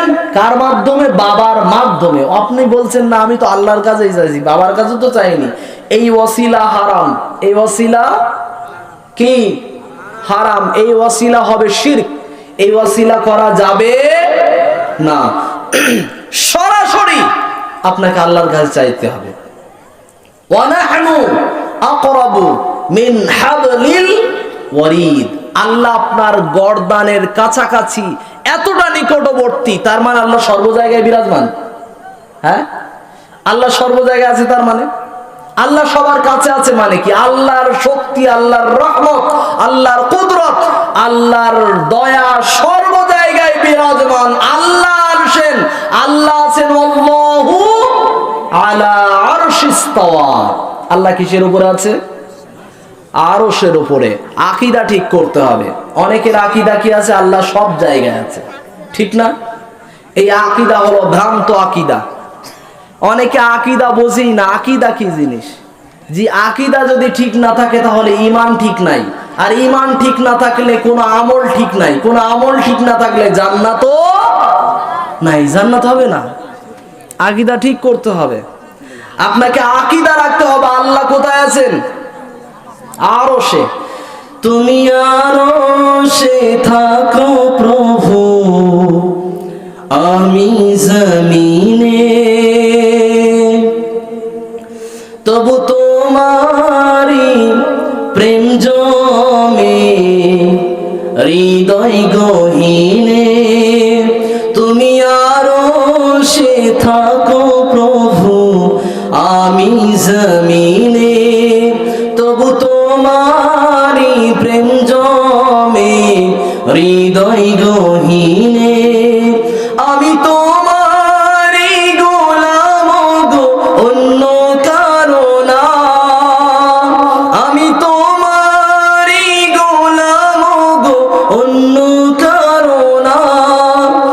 আলিমুল গায়ব তুমি, মালিক রব্বানা।